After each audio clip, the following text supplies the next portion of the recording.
Welcome to Blender 4.5 course part 8. In this part, I will introduce some nodes and connect them to these inputs. You can access to all chapters and the other parts from the playlist here, and also the link is in the description. In the previous chapter, we learned about these inputs and output and shaders, and also how to modify these fields and the capabilities and properties of each field and input. Here we will work on these three objects, and here let's press Shift A or press Add. You can add nodes using the Shift A, this add menu.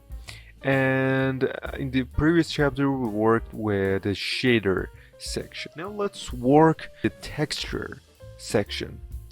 Here we can add several patterns as textures to our material. We can add images to the Blender as textures. For example, a human face has a specific texture that make it in ZBrush, Substance Painter, Mari, and so on. And in the case like this, we have a PNG or other file types, and we need to add it to the Blender.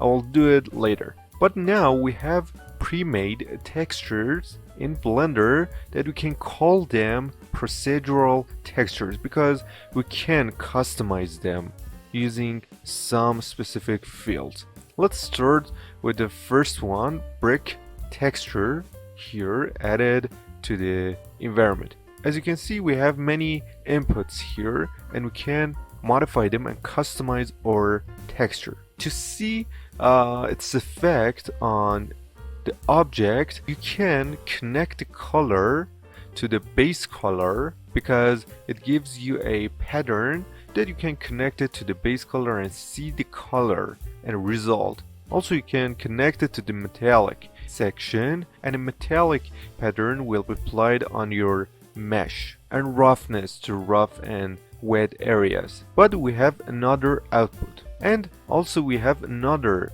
option to preview the texture. We can press the Ctrl Shift and left click on it and make sure here in the edit and preferences and in the add-ons, node wrangler is active, and here press Ctrl Shift and left click. I will upload every chapter of the course every week, so make sure to subscribe to the channel and turn on the notification to know about the new chapters and new tutorials. As you can see, the color is connected to the surface. You can connect it directly without pressing the Ctrl Shift and left click, and as you can see, we have a preview. It's a preview of the texture, not shader, and here shader is completely disconnected and we can see it. And here we have some distortions because it's sphere. We can apply it on the cube. Here, if we select the sphere, as you can see, the current material is material 001. We can change its name and change it to brick mat. Here in the cube, we can search for the material, and here we have the brick material. If we change the material here, the material on the sphere will be changed as well. Alright, we can see the brick texture here. So what is the FAC? You can press Ctrl Shift and left click to switch to another output, and here you can see the FAC. FAC is another representation of our texture. In some textures, if you connect the color, you face with an RGB color, and if you switch the FAC, it will face with the grayscale.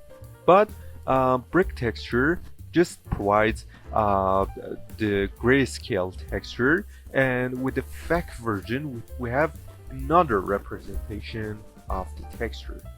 Alright, this is the main concept of texturing in all 3D software and 3D tools, also game engines. if you know about the main concept of texturing and how to apply the textures and how does the textures apply to the inputs, you can make many effects on material editing section. Alright, let's work with other textures. Here press Shift A, and in the texture we can add the checker texture. Here press Ctrl Shift and left click, and here you can see a simple checker texture. And also let's press Ctrl Shift and left click again and see the other effect of the texture provided by FAC output. You can change the color A and color B, and also the scale. It's a simple texture,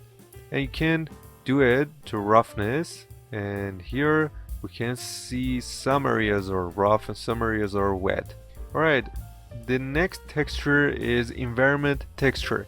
We already know about it and worked with it in the lighting section, which we need to switch to the world, and here for the HDRI we need to add an environment texture and load an HDRI, and here connect it to the background. It's not very useful in the object texturing. The next texture is Gabor texture, and here let's see it. As you can see, it provides something like wrinkles, and here we can change the scale, frequency, which higher values gives you smaller distortion, and also the scale.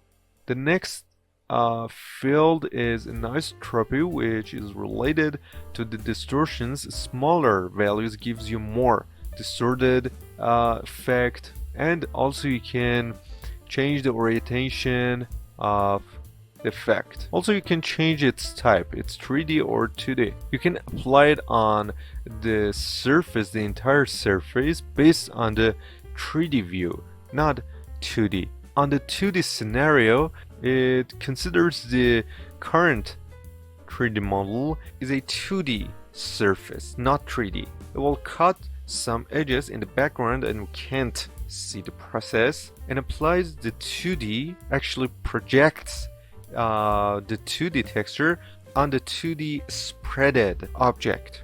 We will talk about this process and we will do it manually in the UV mapping section. Alright, here we have three outputs: the value, the phase, and the intensity. Here it provides three values and you can use them based on your needs. Alright, the next texture is gradient texture. Here, as you can see, we have a gradient effect. Also you can see the effect, and as you can see there are no differences. Here you can change the gradient type. It's linear, you can change it to quadratic, easing, diagonal, spherical, quadratic sphere, and radial. But how can we change the position of the gradient and increase it? Increase the black areas. Here we have a vector, we have actually a vector input on all textures. And we can press Ctrl T, just like the lighting chapter that I explained about Ctrl T, and we can add texture coordinate.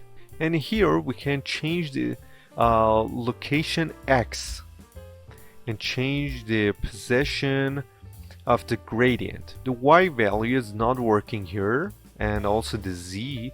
In other scenarios, if gradient was on top, you can change it, change the height using the Z value, because Z represents the up, and you can see it here. If the black area was here, you could change it using the Y value. Alright, here let's change it, and also you can rotate it, not with X, using Y and Z. Also you can scale it, just like the location X is working, not Y and not Z. You can connect this mapping node to the vector of these textures and see the result. We will work and create a material from scratch, a great material from scratch using some of these textures, especially the gradient, which is very useful to make fogs and volumes, which we have more intensity on the top and for mist, and very useful, and gradient texture is very useful for creating fog, mist, and so on. The next texture is IES, but I'll ignore it. It's not important as much as the others. The image texture is related to external textures that I explained. If you create your texture in ZBrush, Substance Painter, or Photoshop, or also Blender, but you have a PNG file or JPG or other file types, you can load the texture using the image texture. I will do it later in detail. The next texture is magic texture, and you can press the Ctrl Shift and click, and you have this effect. We have the RGB color in this case, and you can receive the grayscale value by pressing the Ctrl Shift and left click, and actually using this effect output. Alright, you can change the depth and change the structure and the color of the magic texture. Also, the effect is changing the scale and the distortion of it. It is very useful for creating some distorted areas, for instance, the water surface, or an effect like oil on the water, and so on. Alright, the next texture is noise texture. Is the most important and useful texture in Blender. Here you have an unstructured noise texture. You can change its type. It's 3D, 2D, 4D, 1D. I just focus on 3D for now. You can change its shape. It's multifractal, ridged multifractal, which gives you some black waves. Hybrid multifractal, FBM, which is the default type. Heterotrain, which is look like the hybrid multifractal. You need to choose based on your needs. Here you can normalize or actually limit your values on the surface. For example, if we have value between minus 20 and 20, normalize will change it to something between 0 and 1. And if you uncheck it, as you can see, we have a bigger values. Here we can change the scale, details, and it will add some small details to the surface. And as you can see, with the 0 value we have a smoother noise. Here, using the roughness, we can also add something like detail. Here we have a smoother result, and here it is detailed.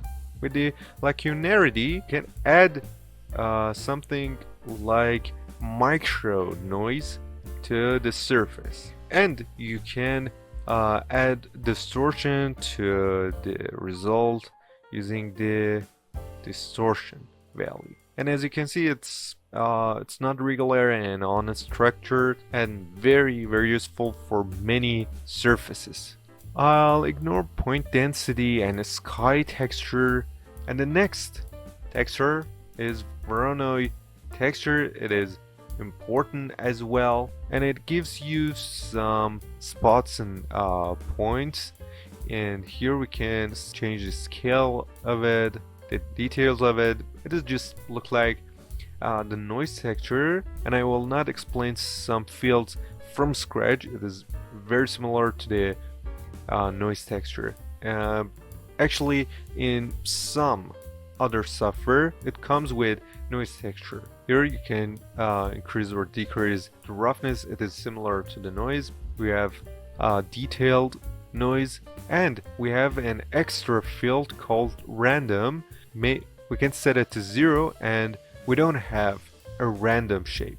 Alright, we have two fields. You know about the projection, and I explained it in the noise, and also the type texture. We have different types here, but we have a distance field. You can change the method of distance calculation between each point, if we decrease the details, here we have these points, and we can change the distance calculation method. Here the Euclidean distance is chosen. We can change it to Manhattan or other distance calculation methods. Also, you can check the normalize. We have a distance output here, which it provides a grayscale output. We can change it to color. We have the color output, and also we can access to the position output.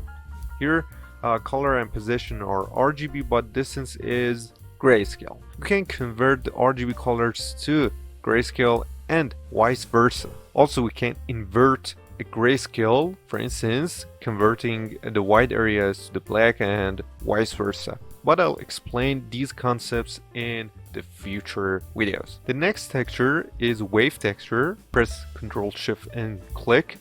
And here we have these lines. We can make waves using these lines. Here we can change the wave type to rings.